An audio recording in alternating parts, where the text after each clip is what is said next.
எந்த காலத்திலும் பாட்டாளி மக்கள் கட்சியோடும் பாரதிய ஜனதாவோடும் எங்களால் இணைந்து செயல்பட முடியாது. ஒரு கட்டத்துல பாமக நாங்க இணைஞ்சோம். எங்களோட கடுமையான முரண் இருந்த காலத்திலும் கூட தமிழ் பாதுகாப்பு இயக்கத்துல சேர்ந்து நாங்க கைகோர்த்து பயணிச்சு பார்த்தோம். 2011 சட்டமன்ற தேர்தலில் கூட்டணியில இருந்து பார்த்தோம். 2011 தேர்தலில் அவர் எதிர்பார்த்த பலன் கிடைக்கலன்னா உடனே அவர் ஸ்டாண்டை மாத்திட்டாரு. உடனே விசிகாவுக்கு எதிராக திருமாவளவனுக்கு எதிராக பேசினாதான் நம்ம சாதி சனத்து ஓட்டை கன்சால்டேட் பண்ண முடியும். அவர் ஒரு கணக்கு எடுத்து சோசியல் இன்ஜினியரிங் பேர்ல விசிகாவுக்கு எதிரான அரசியல் அவர் கையில் எடுத்தார். எல்லாமே அவர் தான், சேர்ந்ததும் அவர் தான், விலகினதும் அவர் தான், எதிர்த்ததும் அவர் தான். நாங்க அதுக்கு ஒத்துழைப்பு கொடுத்தோம். அப்ப அதுல 2011 ரிசல்ட் 33 தொகுதியில் இன்னும் 3 தொகுதி தான் ஜெயிச்சாங்க. 30 தொகுதியில் தோத்து போயிட்டாங்க. திமுக, விசிகா, பாமக நார்த்ல இந்த 3 கட்சி சேர்ந்தா போதும் ஸ்வீப் வரும்னு கணக்கு போட்டாங்க. ஸ்வீப் வரல. அதுக்கு வெவ்வேறு காரணங்கள். ஆனா அவர் என்ன நினைச்சிட்டாருன்னா, விசிகாவோட சேர்ந்ததுனால வன்னியர் ஓட்டு கிடைக்கல, அதனால இனிமே நம்ம விசிகாவோட சேரக்கூடாது, விசிகாவை எதிர்த்தாதான் இனிமே நம்ம சொந்த சாதி வார்த்தைகளை திரட்ட முடியும் அப்படின்னு கணக்கு போட்டு தான் தருமபுரியை டார்கெட் பண்ணி அடிச்சாங்க. வெறுப்பு அரசியலை விதைச்சாங்க. அது சோசியல் இன்ஜினியரிங் அவங்க வார்த்தையை பயன்படுத்தோம். இது அவங்க எடுத்த நிலைப்பாடு. அதற்கு பிறகு நாங்க ஒரு முடிவு எடுத்தோம். அதுக்கு பிறகுதான் நாங்க எடுத்தோம். பாட்டாளி மக்கள் கட்சி, பாரதிய ஜனதா கட்சி, இது தொடர்பா நாங்க எடுத்த முடிவுல எந்த காலத்திலும் எந்த சமரசமும் செய்து கொள்ள மாட்டோம். நேற்று விழுப்புரத்துல அவர் பேசும்போது ஒரு செய்தியை நான் கவனித்தேன். அவர் என்ன சொல்றாருன்னா, இத்தகைய நிலை உருவானதற்கு பாட்டாளி மக்கள் கட்சி தான் காரணம். பல தருணங்களில் நாங்கள் இணைந்து செயல்பட்டிருக்கிறோம். எங்களுக்கு தமிழ் பாதுகாப்பு இயக்கம் போன்ற நிலைகள் எல்லாம் நாங்கள் ஒன்றாக இருந்திருக்கிறோம். மருத்துவரையா அவர்கள் மீது மரியாதையோடு தான் நாங்கள் நடந்திருக்கிறோம். இப்படி அவர்களை தனிமைப்படுத்த வேண்டிய நிலை என்பது அவர்களால் உருவாக்கப்பட்டது. 2011 கூட்டணியில விசிகா கூட இருந்ததுனாலதான் தங்களுக்கு பலன் கிடைக்கவில்லை அப்படின்னு சொல்லிட்டு அதுக்கப்புறம் அவங்கதான் ஸ்டாண்ட மாத்துனாங்க அப்படின்னு சொல்லியிருந்தாங்க. இங்கதான் கவனிக்கணும். நீங்க 2011 தேர்தலுக்கு பிறகு இதுதான் இந்த உங்களுடைய சந்திப்புக்கான என்னுடைய தகவலாக உங்களுக்கு பதிவு செய்ய ஆசைப்படுகிறேன். என்னன்னா, 2011 தேர்தல் முடிவுகள் நாங்கள் ஒரு 3 இடத்துல ஜெயிக்கிறோம். அடுத்து அவங்க வெற்றி பெற முடியவில்லை. ஆனாலும் மருத்துவரையா அவர்களை அழைத்து எப்படி வாக்குகள் நமது கூட்டணிக்கு மாறி இருக்கிறது, குறிப்பாக எங்கள் வாக்குகள் உங்களுக்கு வந்திருக்கிறது, உங்கள் வாக்குகள் எங்களுக்கு வந்திருக்கிறது என்ற விவரங்களை எல்லாம் எடுத்து சொன்னோம். அப்பொழுது எந்த விதமான மாற்றம் என்பதும் நம்மிடத்தில் நிகழவில்லை.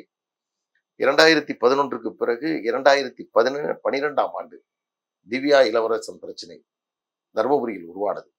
அவர் சொல்லுகிறார், காதல் என்பது ஆண்டாண்டு காலமாக இருக்கிறது, அதற்கு நானா பொறுப்பு, எங்களை அவர்கள் செய்து விட்டார்கள் என்று சொன்னார். நான் இந்த நிகழ்ச்சியின் மூலமாக அந்த பழைய நிகழ்வை மீண்டும் உங்களுக்கு சொல்ல ஆசைப்படுகிறேன். திவ்யா இளவரசன் பிரச்சனையில் முதலில் அந்த பிரச்சனை உருவானதற்கு பிறகு எங்கள் கட்சியினுடைய நிறுவனர் மருத்துவரையா அவர்கள் ஏறக்குறைய 3-4 நாட்கள் அதை பற்றி அவர் கருத்தே தெரிவிக்கவில்லை. அந்த காலகட்டங்களில் திருமாவளவன் அவர்கள் ஈழத்தமிழர் மாநாட்டிற்காக லண்டனில் இருந்தார்.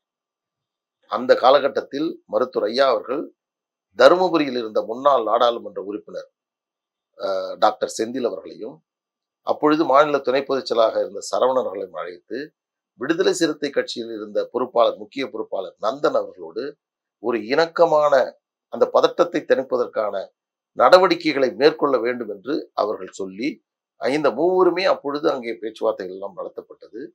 இந்த சூழலில் திருமாவளவன் அவர்கள் லண்டனில் இருக்கிறார். அப்பொழுது எங்கள் கட்சியினுடைய முன்னாள் தலைவராக இருந்த இப்பொழுது கௌரவ தலைவர் திரு ஜி.கே. மணி அவர்கள் லண்டனிலே திருமாவளவனோடு அந்த நிகழ்ச்சியிலே கலந்து கொள்கிறார். திருமாவளவன் அவர்களிடம் எங்கள் முன்னாள் தலைவர் ஜி.கே. மணி அவர்கள் மூலமாக திருமாவளவனிடம் எங்கள் மருத்துவரையா அவர்கள் பேசுகிறார். இந்த பிரச்சனை என்பது இப்பொழுது இரு சமூகத்திற்கான பிரச்சனையாக மாறி வருகிறது. எனவே இந்த பதட்டத்தை தணிப்பதற்கு, நல்லுறவை ஏற்படுத்துவதற்கு நாம் இருவரும் இணைந்து அங்கே சென்று அந்த பதட்டத்தை தணிப்போம், வாருங்கள் என்று அவர் சொல்லுகிறார். அப்பொழுதும் சொல்கிறேன், திருமாவளவர்கள் தன்மையோடு அன்போடு இந்த பிரச்சனையை மிக கவனமாக கையாள வேண்டும் ஐயா என்றுதான் எங்கள் ஐயாவிடம் சொன்னார். அப்பொழுது கூட அவருக்கு அதன் மீதான கோபங்கள் வரவில்லை. அது இப்பொழுது சொல்லக்கூடிய எந்த கருத்தையும் அவர் முன்வைக்கவில்லை. வந்ததற்கு பிறகு விமான நிலையத்தை விட்டு இறங்கியவுடன் நான் தைலாபுரத்திற்கு வருகிறேன், நாம் இருவரும் பேசி அடுத்து இந்த பிரச்சனையை சுமூகமாக முடிப்பதற்கான நடவடிக்கைகளை மேற்கொள்வோம் என்று அவர் சொல்லுகிறார். விமான நிலையம் வருகிறார், விமானத்தில் இருந்து இறங்குகிறார், நேராக தைலாபுரம் வருவதற்கு பதிலாக கோபாலபுரம் செல்கிறார். கலைஞர் அவர்களை சந்திக்கிறார். இருவரும் நீண்ட நேரம் பேசுகிறார்கள். வெளியே பத்திரிகையாளரை சந்திக்கிறார். இந்த தருமபுரியில் நடத்த மொத்த சம்பவத்திற்கும் காரணம் பாட்டாளி மக்கள் கட்சியுடைய நிறுவனர் மருத்துவர் ஐயா அவர்கள் என்று பகிரங்கமான குற்றச்சாட்டை வைக்கிறார். இந்த ஆட்டத்தை கலைத்தவர் முன்னாள் முதலமைச்சர் கலைஞர் அவர்கள். இந்த பகைமையை உருவதற்கு காரணமாக இருந்தவர் அவர் அதற்கு பிறகு பாமக மீதான அடுக்கடுக்கான குற்றச்சாட்டுகளை அடுத்தடுத்த நிலைகளில் திருமாவளவன் நுழைகிறார்.